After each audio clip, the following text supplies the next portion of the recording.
اعوذ باللہ من الشیطان الرجیم بسم اللہ الرحمن الرحیم الحمد للہ رب العالمین وصلی اللہ علی سیدنا و نبینا محمد و آلہ الطیبین الطاہرین۔ مرحلہ اولیٰ کی فصل نہم میں ہماری بحث جاری تھی، جس کے اندر علامہ طباطبائی رضوان اللہ تعالی علیہ وہ الشیعیۃ تسابق الوجود، اس کے بارے میں بعض عرائض پیش کرتے ہیں۔ یہاں پر ہم نے علامہ کا مدعا اور ان کا استدلال اس کو آپ کے سامنے پیش کیا، اور اس کے بعد قول معتزلہ کہ معتزلہ میں بھی دو اقوال علامہ یہاں پر ذکر فرماتے ہیں۔ ایک ان کا قول راجب منفی اور ثابت اس کے بارے میں ہے، اور دوسرا قول ان کا حال کے بارے میں کہ بعض صفات وجود یا بعض صفات موجود اس طرح کی ہیں کہ جو نہ موجود ہیں نہ معدوم ہیں، بلکہ وہ جو صفات موجود ہیں چونکہ موجود کی صفت واقع ہوتی ہے، لہٰذا ان کو معدوم بھی نہیں کہہ سکتے، اشیاء موجودہ کی صفت ہیں۔ لیکن دوسری جہت سے جب ہم نگاہ کرتے ہیں، دوسری جہت سے جب ہم ان کو دیکھتے ہیں تو ان کو آپ موجود بھی نہیں کہہ سکتے۔ کیوں؟ چونکہ یہ کوئی وجود منحاز نہیں رکھتے ہیں، کوئی وجود جداگانہ ممتاز اپنے موصوف سے الگ کوئی شے ہوں، ایسی کوئی شے ہمیں نظر نہیں آتے، لہٰذا ان کو موجود بھی نہیں کہہ سکتے اور معدوم بھی نہیں کہہ سکتے۔ اس اساس پر معتزلہ کے اس گروہ نے یہ نتیجہ لیا کہ وجود اور عدم متناقضین نہیں ہیں، یعنی موجود اور معدوم کے مابین تناقض نہیں پایا جاتا، بلکہ موجود اور معدوم کے مابین واسطہ ہے، موجود اور معدوم کے مابین واسطہ ہے، جبکہ اس واسطے کو حال کہتے ہیں، جبکہ نفی اور ثبوت یا منفی اور ثابت کے درمیان کوئی واسطہ موجود نہیں ہے، کہ ان کا قول تفصیل کے ساتھ درس قبلی کے اندر بیان کیا جا چکا ہے۔ علامہ طباطبائی رضوان اللہ تعالی علیہ مقام رد میں و مقام اشکال میں اس قول کو ایک ہی سطر کے اندر اس کے اوپر اشکال وارد کرتے ہیں اور اس کو بیان فرماتے ہیں۔ گویا علامہ کے اس اشکال سے و علامہ کا جو ان کے اوپر اشکال وارد کرنا ہے اور ایک ہی سطر میں ان کو جواب دینا ہے، اس سے یہ لگتا ہے کہ علامہ گویا یہ کہنا چاہتے ہیں کہ اصلا یہ اقوال قابل اعتنا نہیں ہیں، اصلا ان کی طرف توجہ نہیں کرنی چاہیے، اور چونکہ مباحث گزشتہ حکماء نے ذکر کیا ہے، لہٰذا ہم بھی اسباب نقل اقوال اور اس باب سے کہ چونکہ تاریخ فلسفہ کے اندر یہ وارد ہو چکے ہیں، لہٰذا ایک مختصر سی ان کے بارے میں مبتدی طالب علم کو بیان کرنے کے لیے و بتانے کے لیے یہاں پر ہم ذکر کرتے ہیں، وگرنہ فی حد ذات ہی یہ اقوال کوئی ارزش نہیں رکھتے ہیں۔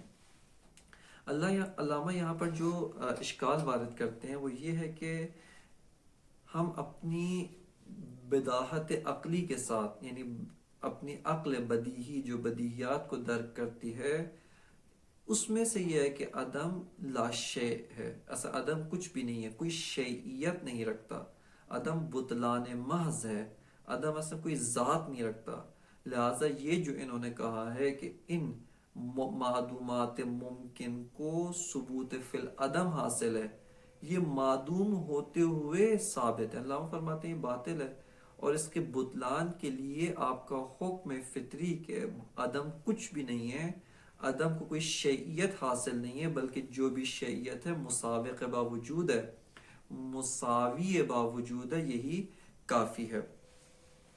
بس علامہ طباطبائی رضوان اللہ تعالیٰ علیہ ان کے اوپر یہ اشکال وارد کرتے ہیں۔ بس علامہ فرماتے ہیں وَهَذِهِ كُلُّهَا أَوْهَامٌ، یہ سارے کے سارے توہمات ہیں، تخیلات ہیں، انہوں نے بیٹھ کر تخیل بافی کی ہے، سوچ بچار کرنے کی کوشش کی ہے، بلکہ یوں کہا جائے سوچنے کی ناکام کوشش کی ہے، اور توہمات کا شکار ہو گئے ہیں۔ یہ سب کی سب ان کی باتیں توہمات ہیں۔ یکفی فی بطلانہا قضاء الفطرہ، ان کے اقوال اور ان اوہام کے باطل ہونے کے لیے یہی کافی ہے کہ آپ کی عقل فطری یہ حکم کرتی ہے بأن العدم بطلان لا شیعیت لہ، اصلاً عدم باطل محض ہے، بطلان محض ہے، اور کسی طرح کی بھی و کسی نوعیت کی بھی شیعیت اس کو حاصل نہیں ہے۔ یہاں پہ اگر آپ دقت کریں، یہ جو علامہ کا اشکال ہے وہ قول معتزلہ کے اوپر جو وارد کیا ہے وہ پہلے والے قول پر وارد کیا ہے، لیکن یہ جو دوسرا قول جو قائلین بحال ہیں اور واسطہ بین وجود و عدم قرار دیتے ہیں، ان کے اوپر بظاہر علامہ کا کوئی اشکال یہاں پہ وارد نہیں ہے۔ ان کو چند طریقے سے جواب دیا جا سکتا ہے۔ ایک دفعہ تو یہ کہا جا سکتا ہے، ان کو یہ اشکال کیا جا سکتا ہے کہ اصلاً نفی وہی عدم ہے اور ثبوت وہی وجود ہے، پس یہ جو آپ کہتے ہیں کہ ثبوت غیر از وجود ہے اور نفی غیر از عدم ہے، یہ درست نہیں ہے، بلکہ ثبوت وہی وجود ہے، نفی وہی عدم ہے۔ اور جس طرح سے آپ خود قائل ہیں کہ نفی اور ثبوت یعنی منفی اور ثابت کے درمیان کوئی واسطہ نہیں ہے، یہ متناقضین ہے، اسی طرح موجود اور معدوم کے مابین بھی کوئی واسطہ نہیں ہے، وہ بھی متناقضین ہیں، ان میں بھی آپس میں تناقض پایا جاتا ہے۔ اس کے علاوہ ایک اور جو ان کو جواب دیا جا سکتا ہے، اور وہ یہ کہ آپ جس خطا کا شکار ہوئے ہیں وہ یہ کہ ان ایک طرف سے آپ کا استدلال درست ہے کہ یہ جو صفات ہے ان کو معدوم نہیں کہہ سکتے، کیوں؟ چونکہ موجود کی صفت ہیں، ان کا موصوف موجود ہے، پس یہ صفات کیسے معدوم ہو سکتی ہیں؟ صفات بھی حتماً موجود ہیں۔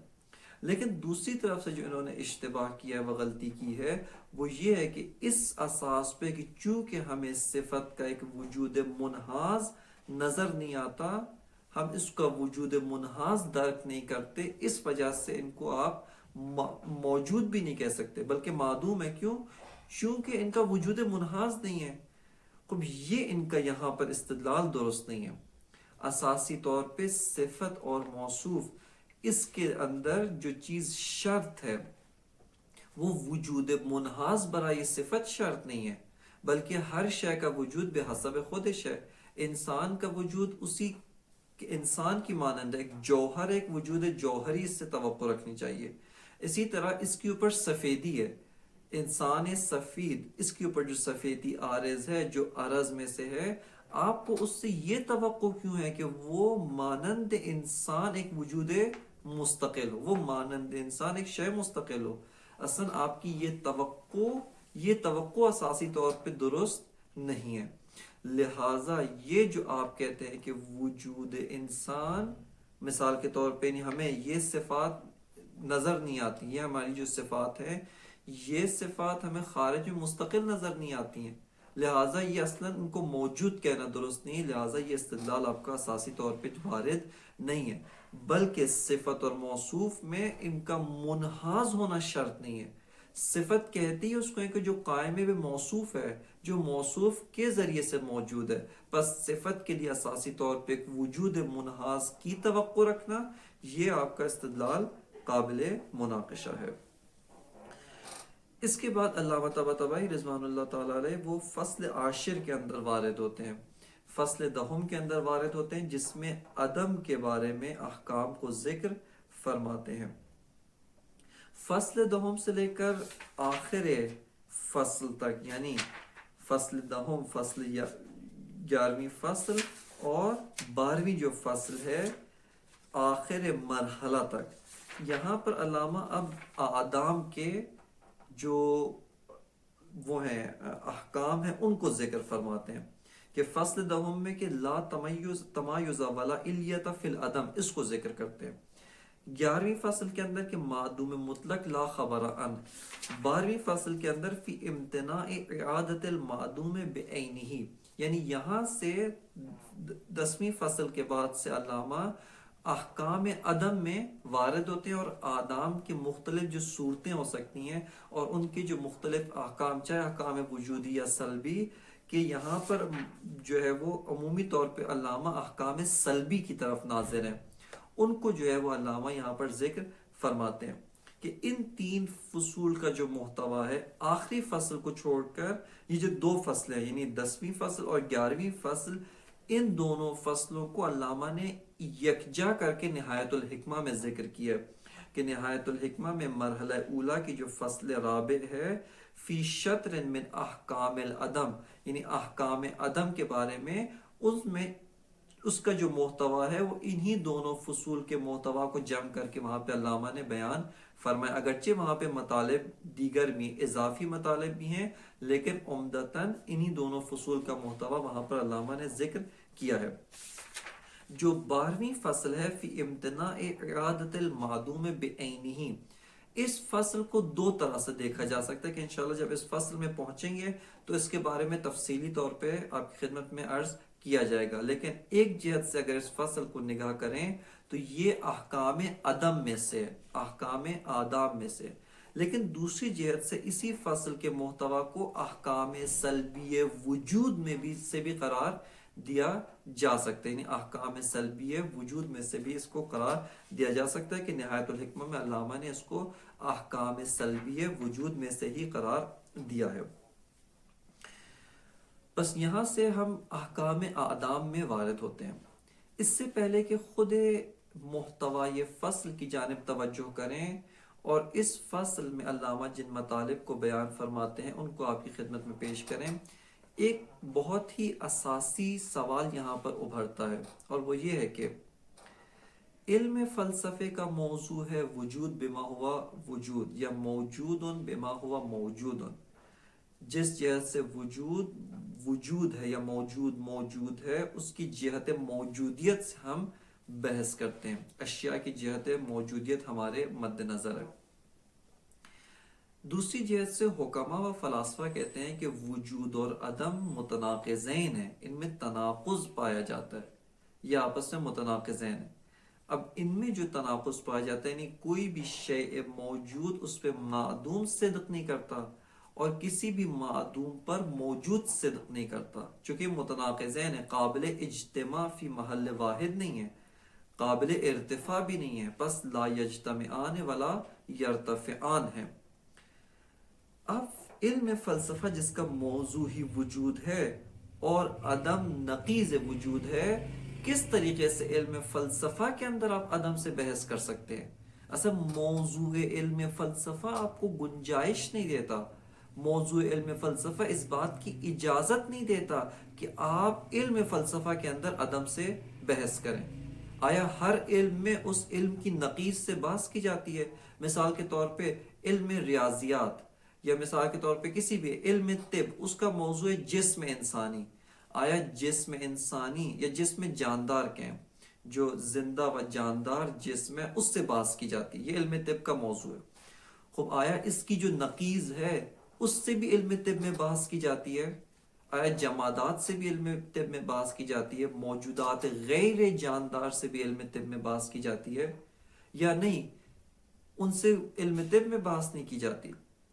اگر کسی اور علم میں اس علم کا جو موضوع ہے اس کی نقیض سے بحث نہیں کرتے، کس طریقے سے آپ علم فلسفہ میں علم فلسفہ کے موضوع کی نقیض یعنی عدم و معدوم، اس سے آپ کس اساس پہ بحث کر رہے ہیں؟ یہاں پر اس سوال کا جواب دینے کے لیے بہت ساری انظار اور بہت ساری آراء یہاں پر وجود میں آئی ہیں۔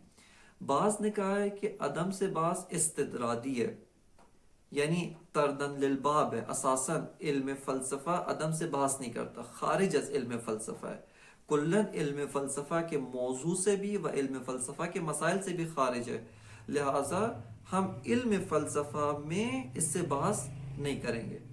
پھر کیوں بحث کرتے ہیں؟ کیوں کتب فلسفی میں ذکر کیا جاتا ہے؟ کہتے ہیں کہ اس کے علاوہ عدم سے بحث کرنا کسی اور علم کا کام نہیں، کوئی اور علم اس کا متکفل نہیں ہے، لہٰذا استطرادی طور پہ وَتَرْدًا لِلْبَابِ کہ یہ مباحث چونکہ مفید بھی ہیں، لہٰذا اس وجہ سے کہیں نہ کہیں ان کو ذکر کرنا چاہیے، اور اس وجہ سے ہم ان کو علم فلسفہ میں و کتب فلسفی میں ذکر کرتے ہیں، لیکن حقیقتاً نہ جزء علم فلسفہ ہیں اور نہ ہی جزء مسائل علم فلسفہ ہے، نہ جزء موضوع علم فلسفہ ہے، نہ ہی جزء مسائل علم فلسفہ۔ یہ ایک نظر ہے۔ ایک اور نظر جو وہ نظریہ جو یہاں پر وجود میں آیا وہ یہ ہے کہ اسباب تناقض چونکہ تعرف الاشیاء بازدادها، علم فلسفہ کا موضوع وجود ہے اور علم فلسفہ میں ہم وجود شناسی ہی کرنا چاہتے ہیں، لیکن وجود کی ایک اچھی و عمیق معرفت کب حاصل ہوگی؟ کہ جب ہم عدم سے بھی بحث کریں، عدم سے جن جن چیزوں کو سلب کیا جائے گا اس کے ذریعے سے، چونکہ عدم نقیض وجود ہے، معدوم نقیض موجود ہے، اس اساس پر جب ہم اس کے احکام کو بیان کریں گے، اس ذریعے سے ہمیں وجود کی بھی معرفت ہو رہی ہے۔ لہٰذا ہمارا جو غرض اور غایت ہے، اور وہ غرض و غایت کیا ہے؟ احکام وجود کو جاننا، معرفت وجود بما ہوا وجود، اس کو پہچاننا ہمارا غرض ہے۔ وہ جو ہمارے ہدف و غایت ہے، اس کے ذریعے سے ہم عدم کی بات کو ذکر کریں گے۔ کیوں؟ تاکہ عدم کی شناخت سے ہم وجود کی بہتر شناخت حاصل کر سکیں۔ وجود کی اچھی معرفت و درست معرفت حاصل کرنے کے لیے ہم عدم کی بحث کو یہاں پر ذکر کرتے ہیں۔ پس انہوں نے آ کر غایت و ہدف علم فلسفہ، اگرچہ یہ جو نظریہ دوم و قول دوم کے جو قائلین ہیں، وہ بھی عدم سے بحث کو جزء موضوع علم فلسفہ قرار نہیں دیتے ہیں، بلکہ وہ اس کو جزء غایت علم فلسفہ و ہدف علم فلسفہ کے ذریعے سے اس کو داخل در علم فلسفہ کرتے ہیں، اور داخل در کتب فلسفی اس کو مجاز قرار دیتے ہیں۔ پس قول دوم کے نزدیک یہ بحث استدرادی نہیں ہے، لیکن موضوع کا بھی حصہ نہیں ہے، بلکہ اسباب غایت و ہدف علم فلسفہ، اس بحث سے از عدم کو ہم علم فلسفہ میں داخل کرتے ہیں۔ کہ ان کے اوپر اشکال یہ کہ اساسی طور پہ حکماء تمایز علوم کو از طریق موضوعات مانتے ہیں، نہ از طریق غایت۔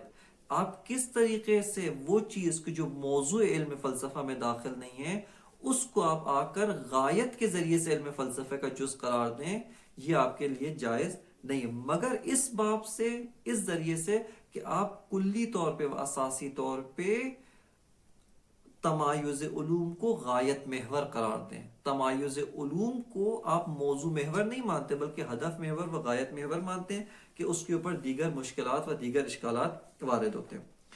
اس کے علاوہ قول سوم یہ ہے کہ عدم، توجہ کریں یہاں پر، عدم دو اقسام پہ، یا عدم مطلق یا عدم مضاف، کہ ان کی تعریفات آئیں گی۔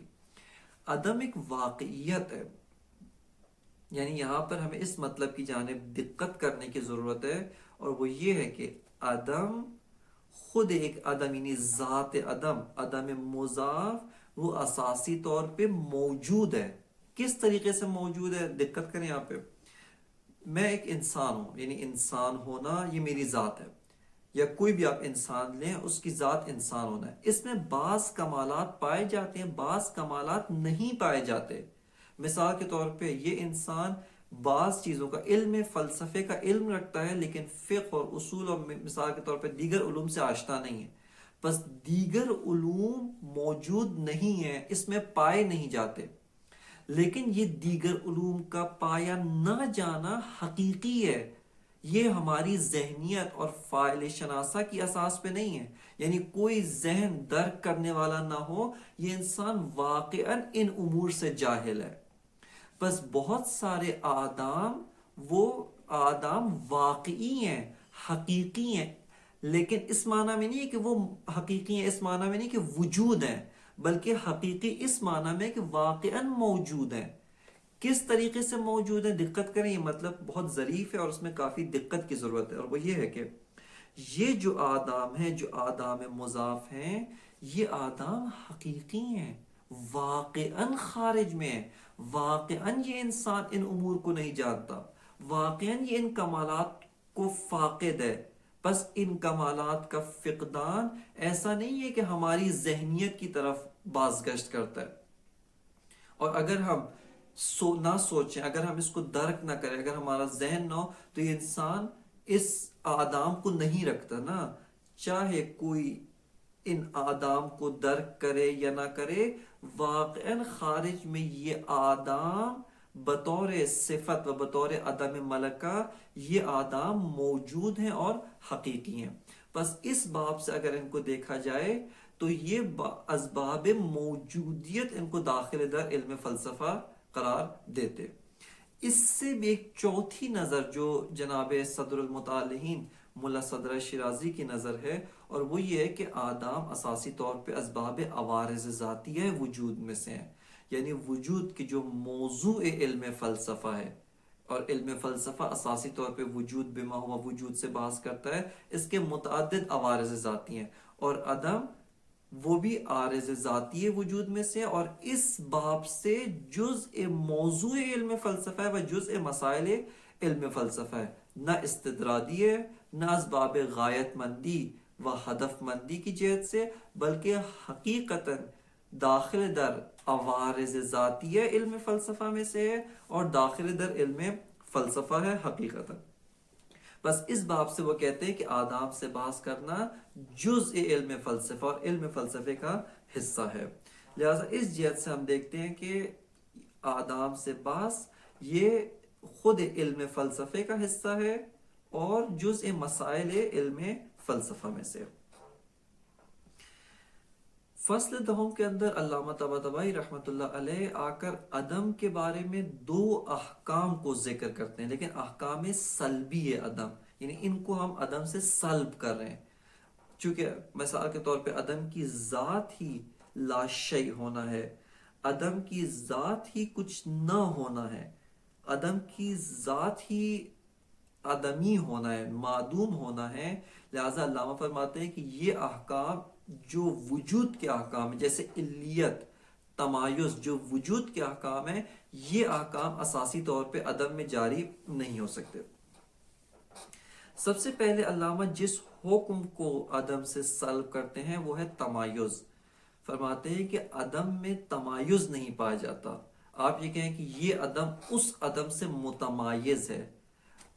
تمایز اس اصطلاح کی پہلے آپ کی خدمت میں کافی مفصل وضاحت کی جا چکی ہے کہ اساسی طور پہ تمایز، تشخص، تخصص اور اس کے مشابہ بعض اور اصطلاحات، ان کی وضاحت پہلے تفصیل کے ساتھ کی جا چکی ہے کہ اسی یادداشت کے اوپر آپ کی اعتماد کرتے ہوئے یہ مطالب ذکر کیے جا رہے ہیں کہ تمایز یعنی ایک شے کا دوسری شے سے جدا ہونا، متمیز و غیریت، اس غیریت کی اساس پر ایک وصف جو اس شے میں ہو دیگر دوسری شے میں نہیں ہے.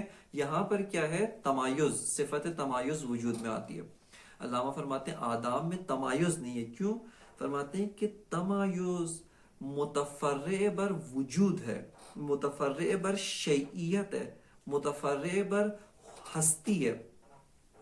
کس جہت سے؟ اب دقت کریں، یہاں پر ہم اس بات کو چند زاویوں سے دیکھ سکتے ہیں. ایک مرتبہ علامہ کا زاویہ نگاہ بیان کرتے ہیں، پھر ایک اور زاویے سے بھی اس بحث میں وارد ہوا جا سکتا ہے.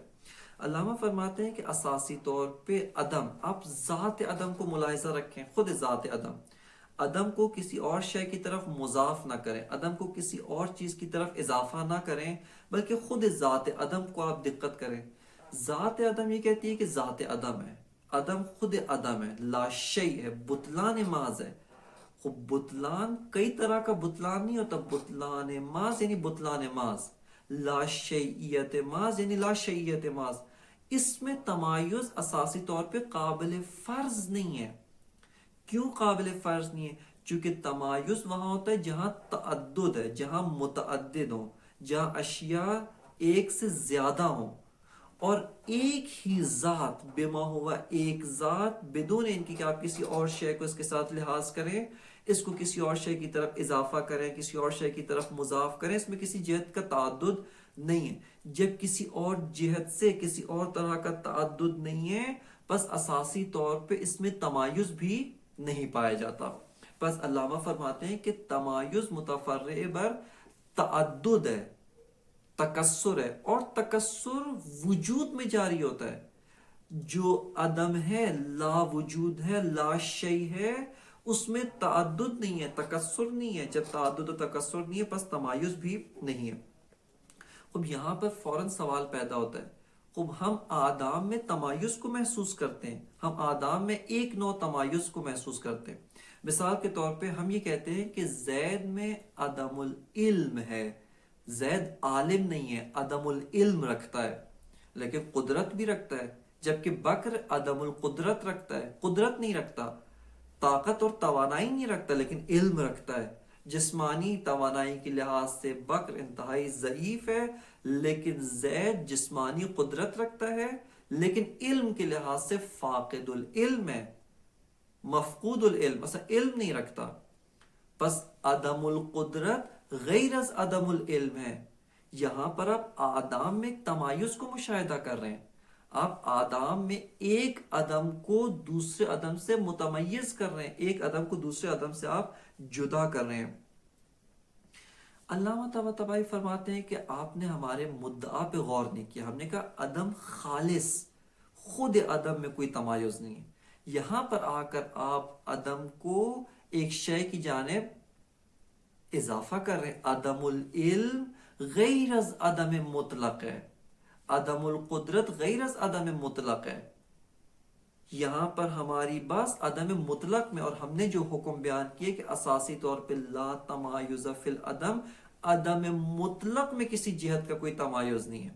لیکن ہاں عدم مضاف یعنی وہ عدم کہ جو ایک اور شے کی طرف اضافہ کیا گیا، جیسے عدم علم، عدم قدرت، عدم، مثال کے طور پہ آپ اور بہت ساری چیزوں کا عدم لیں، عدم الانسان، یہ جتنے بھی آدام مضاف ہیں، علامہ فرماتے ہیں کہ چونکہ اضافہ الی الوجود ہو رہے ہیں، چونکہ وجود کی طرف اضافہ ہو رہے ہیں، لہٰذا ایک حظ وجودی پیدا کر رہے ہیں. دقت کریں یہاں پہ علامہ کی بات کیا ہے. علامہ کی بات یہ ہے کہ یہ جو عدم آپ نے اضافہ کیا ایک شے وجودی کی طرف، علم ایک شے وجودی ہے، قدرت ایک شے وجودی ہے، اس کی طرف آپ علم کو اضافہ کرتے ہیں. یہ جو معذرت عدم کو اضافہ کرتے ہیں، یہ عدم کا اضافہ کرنا ایک شے وجودی کی طرف خود اس عدم کو ایک حظ وجودی عطا کرتا ہے، اور اس حظ وجودی کی اساس پر یہ عدم اس عدم سے متمایز ہوتا ہے. ایک عدم دوسرے عدم کا غیر ہو رہا ہے، ایک عدم دوسرے عدم سے متمایز ہو رہا ہے، ایک عدم دوسرے عدم سے ممتاز ہو رہا ہے. بس اس حظ وجودی کی اساس پر ہم یہ کہتے ہیں کہ ایک عدم دوسرے عدم سے متمایز و ایک عدم دوسرے عدم سے جو ہے وہ جدا ہو کر اس سے تمایز ہو رہا ہے. اسی کو ایک اور بیان کے ساتھ آپ جو کہہ سکتے ہیں، وہ بھی علامہ کا ہی بیان ہے، اور وہ یہ ہے کہ دقت کریں اس مطلب کی جانب. ابھی عدم کو ہم ایک طرف رکھتے ہیں، عدم کو فی الحال رہنے دیں، خود آئے ان ذوات وجودی کی طرف نگاہ کرتے ہیں. جیسے علم ہے، جیسے قدرت ہے، جیسے مثال کے طور پہ اور دیگر چیزیں ہیں، سمع ہے، زید ہے، یہ ساری ذوات وجودی. ان کی جانب جب ہم نگاہ کرتے ہیں، آیا علم غیر از قدرت نہیں ہے کیا؟ علم غیر از قدرت ہے. علم قدرت سے متمایز ہے. علم کی جو ذات ہے، علم کا جو معنی ہے، علم کا جو مفہوم ہے، وہ غیر از ذات قدرت ہے، غیر از ذات و معنی و مفہوم قدرت ہے. بس علم غیر از قدرت ہے. زید مثال کے طور پہ ایک انسان موجود زید، یہ غیر از خالد ہے. اسی کی طرح یہ جتنی بھی اشیاء موجودہ ہیں، ان میں ایک نوع تمایز پایا جاتا ہے. یہ ذوات اپنی جہت وجودی سے تمایز رکھتے ہیں. اب آپ آ کر عدم کو ایک ذات کی طرف مضاف کرتے ہیں، عدم العلم، قدرت عدم قدرت، عدم مثال کے طور پہ اور چیزوں کا آپ عدم فرض کریں، ان کی طرف جب عدم کو آپ اضافہ کرتے ہیں تو ثانین و بالعرض عدم، یعنی ثانین و بالعرض تمایز عدم کی طرف آتا ہے. اساسی طور پہ تمایز و تعدد وجود میں ہے، اشیاء وجودی میں ہے، اور جب عدم کو آپ ان اشیاء وجودی کی طرف اضافہ کرتے ہیں تو ثانین و بالعرض اشیاء وجودی سے عدم ان امور عدمی کے اندر آتا ہے. پس اولا بالذات عدم میں تمایز نہیں ہے، اولا بالذات خود عدم بما و ذات عدم، اس میں تمایز نہیں ہے. بلکہ جب اشیاء وجودی میں تمایز ہے، اشیاء وجودی کا جو تمایز ہے اس کی طرف جب آپ نے عدم کو اضافہ کیا، عدم مضاف ہوا، لہذا ثانین و بالعرض اسباب اتحاد ان اشیاء وجودی کا تمایز ایک نوع ان آدام مضاف، عدم مضاف میں بھی سرایت کرتا ہے. بس علامہ اس جہت سے فرماتے ہیں کہ اس جہت سے آدام مضاف میں ایک نوع تمایز پایا جاتا ہے، لیکن عدم مطلق بما ہوا عدم مطلق ایک ذات ہے، اس میں کسی جہت سے تمایز نہیں پایا جاتا. الفصل العاشر فی انہ لا تمایز ولا علیت فی العدم، کہتے ہیں کہ فصل دہم یعنی عدم کی ذات میں نہ کوئی تمایز ہے اور نہ ہی کوئی علیت ہے. اساسی طور پہ عدم میں نہ تمایز ہے نہ علیت. وَأَمَّا عَدَمُ التَّمَایُزِ فَلِأَنَّهُ فَرْعُ الثُّبُوتِ وَالشَّیعِّیَّةِ. علامہ فرماتے ہیں کہ عدم تمایز کیوں نہیں ہے؟ کیونکہ عدم تمایز متفرع بر وجود ہے. یہاں پہ بیچ میں ایک واسطہ حذف ہے اور وہ یہ کہ عدم کے تمایز انہو میں ہو کی ضمیر پلٹتی ہے تمایز کی طرف، عدم و تمایز کی طرف نہیں، خود تمایز کی طرف. یہاں پہ واسطہ اس طرح سے کہ تمایز متفرع بر تعدد و تکسر ہے اور تکسر و تعدد متفرع بر وجود ہے، متفرع بر شیعیت ہے کہ کوئی شیء ہو، وجود ہو، موجود ہو، یہاں پر تعدد و تمایز ہوتا ہے. اور جب تعدد و تکسر ہے پس تمایز بھی ہے. اب اس کا آپ برعکس کریں کہ عدم اصل موجود نہیں ہے، جب موجود نہیں ہے پس تعدد و تکسر بھی نہیں ہے، جب تعدد و تکسر نہیں ہے پس تمایز بھی نہیں ہے. فرماتے ہیں اما عدم التمایز فلأنه فرع الثبوت والشیعیت. عدم التمایز کیوں نہیں ہے؟ اس وجہ سے کہ خود تمایز متفرع بر ثبوت اور شیعیت ہے. ولا ثبوت ولا شیعیت فی العدم، اور عدم میں نہ کوئی ثبوت ہے نہ ہی شیعیت ہے. نعم، ہاں یہاں پر علامہ دفع دخل مقدر. خب عدم علم غیر از عدم قدرت ہے، وجدانی و بدیہی طور پہ ہم پاتے ہیں. علامہ جواب دیتے ہیں نعم ربما یتمیز عدم من عدم باضافت الوہم ایاہ الی الملکات و اقسام الوجود فیتمیز بذالک عدم من عدم. علامہ فرماتے ہیں کہ بعض اوقات کیا ہوتا ہے، ایک عدم دوسرے عدم سے متمایز ہوتا ہے. کب؟ جب وہم آ کر اس عدم کو امور ملکات، امور وجودی، اوصاف وجودیہ یا وجودات محدود کی طرف آ کر ان کو اضافہ کرتا ہے، ان کو مضاف کرتا ہے وہم، اس وقت ایک عدم دوسرے عدم سے متمایز ہوتا ہے. اس کے بارے میں آپ کی خدمت میں دو بیان عرض کیے. ایک دفعہ عدم کو جب امور وجودی کی طرف اضافہ کرتے ہیں تو خود یہ عدم ایک حظ وجودی، ایک نوع کا تمایز وجودی حاصل کرتا ہے، لہٰذا خود عدم دوسرے عدم سے ذاتاً متمایز ہو رہا ہے. کیوں متمایز ہو رہا ہے؟ اس حظ وجودی کی وجہ سے.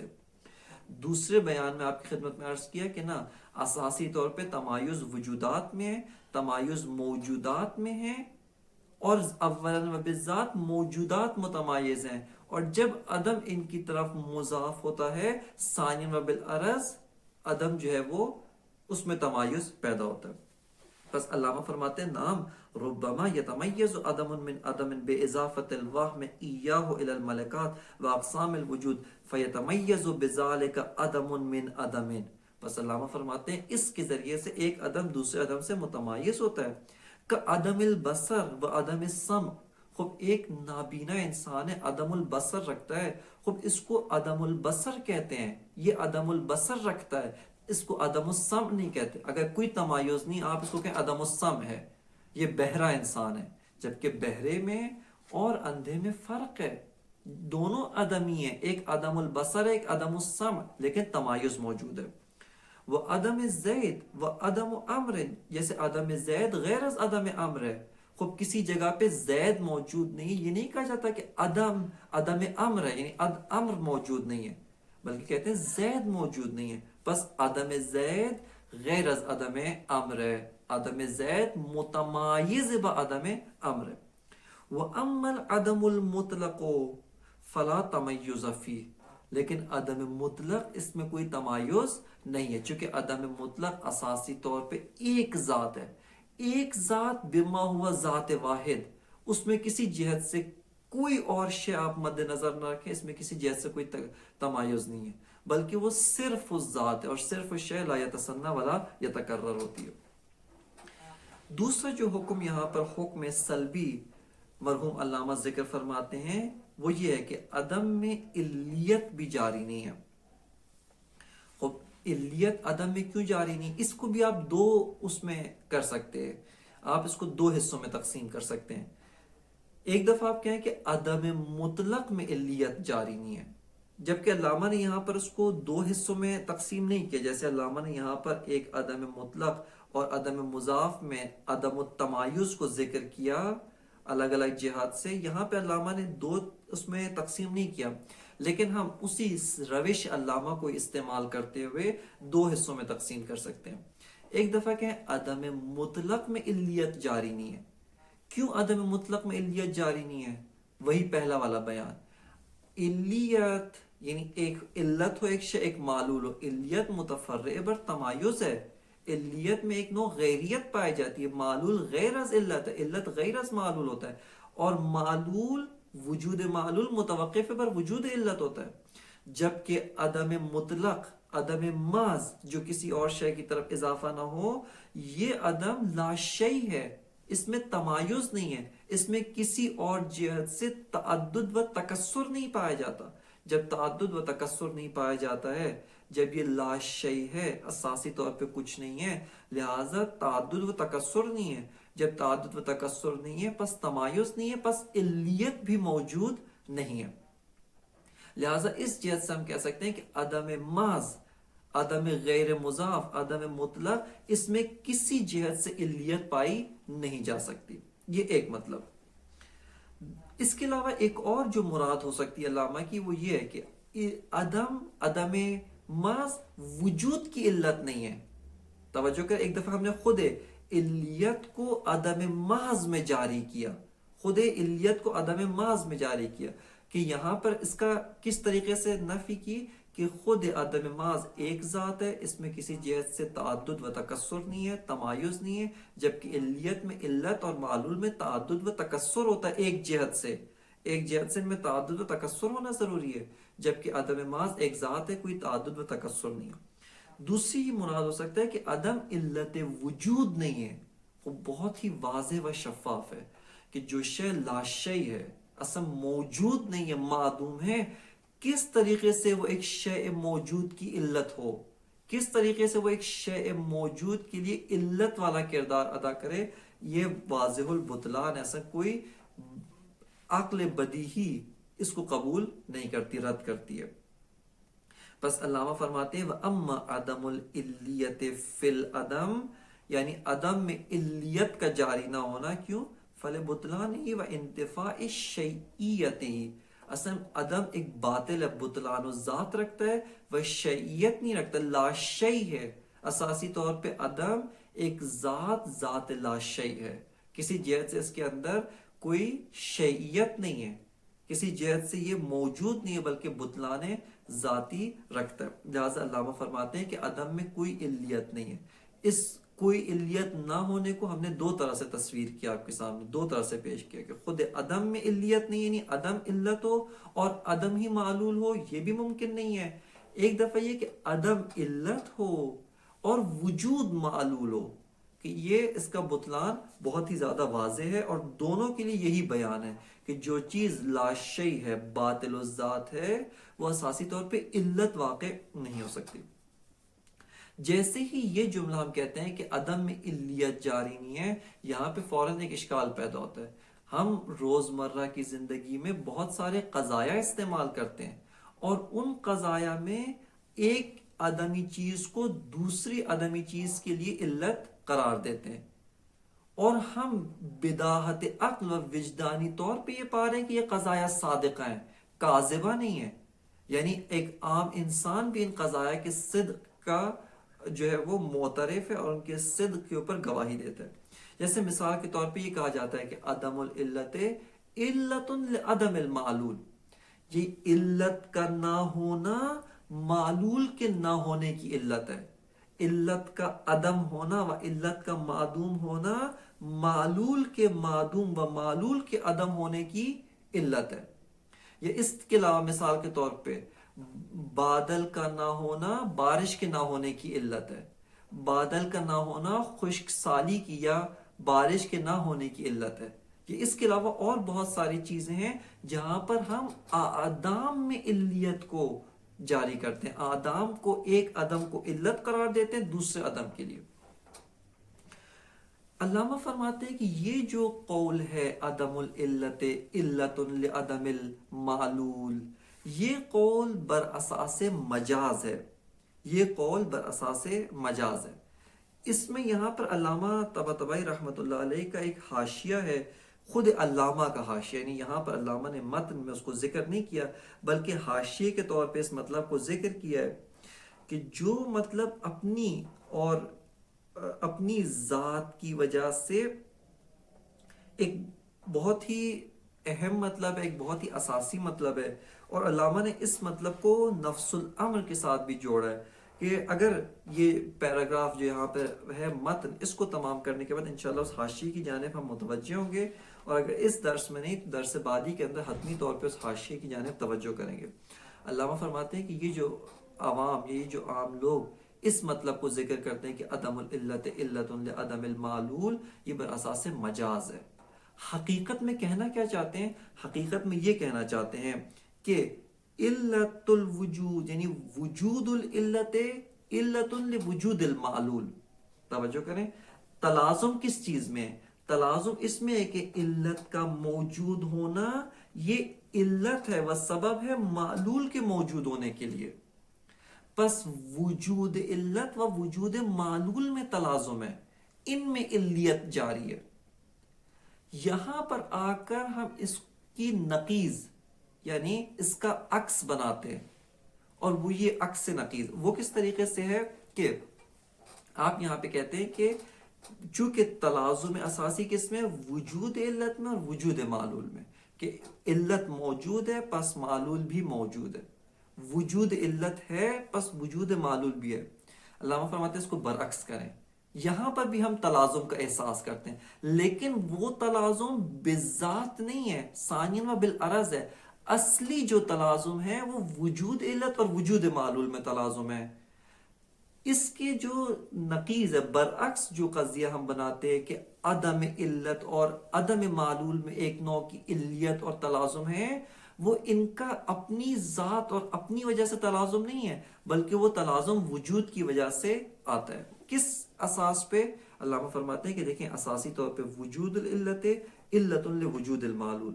اب جب آپ اس کے ساتھ عدم کو اضافہ کرتے ہیں، عدم العلت علت لعدم المعلول، وہ تلازم کے جو وجود میں اول بالذات پایا جاتا ہے وہ سرایت کرتا ہے عدم میں، اور ان آدام میں ایک نوع کی علیت، ایک نوع کا تمایز ثانیاً و بالعرض ہم پاتے ہیں۔ فرماتے ہیں کہ اس طرح کی مثالیں خود علوم میں بھی بہت زیادہ ہیں۔ ایک مثال علامہ یہاں پر علم منطق سے ذکر کرتے ہیں۔ علم منطق میں فرماتے ہیں قضیہ کسے کہتے ہیں؟ قضیہ وہ ہوتا ہے جس میں نسبت پائی جاتی ہو، نسبت حکمیہ ہو، برخلاف تصورات۔ تصورات میں نسبت حکمیہ نہیں پائی جاتی، انسان، زید، بکر، خالد، جتنے بھی آپ مفردات، ایک سے زیادہ مفردات، ایک سے زیادہ تصورات ہوں، ان میں نسبت حکمیہ نہ ہو، یہ مفرد ہیں۔ لیکن جہاں پر نسبت حکمیہ ہو وہاں پر قضیہ تشکیل پاتا ہے، تصدیق تشکیل پاتی ہے۔ وہ علامہ فرماتے ہیں کہ آپ قضایا کو آ کر تقسیم کرتے ہیں، قضایا یا حملیہ ہیں یا قضایا غیر حملیہ شرطیہ۔ ان قضایا کو دوبارہ تقسیم کرتے ہیں کہ یہ قضایا یا تو موجبہ ہیں یا سالبہ۔ سالبہ کسے کہتے ہیں؟ سالبہ یہ کہتے ہیں کہ جہاں پر موضوع اور محمول یا مقدم اور تالی میں نسبت نہ پائی جاتی ہو، حمل نہیں ہوتا یہاں پر۔ مثال کے طور پہ کہتے ہیں زید لیس بموجود، یہاں پر حمل نہیں ہے، یہاں پر سلب الحمل ہے، نسبت وجود کو زید سے سلب کیا جا رہا ہے۔ بس اس نسبت وجود کو زید سے سلب کرنے کو بھی آپ قضیہ کیا کہتے ہیں؟ سالبہ حملیہ سلبی سالبہ کہتے ہیں، قضیہ مانتے ہیں۔ جبکہ قضیہ اساسی طور پہ وہ ہوتا ہے جس میں نسبت حکمیہ پائی جاتی ہو، یہاں پر نسبت حکمیہ نہیں ہے، لیکن اس کے باوجود اس کو قضیہ کہتے ہیں۔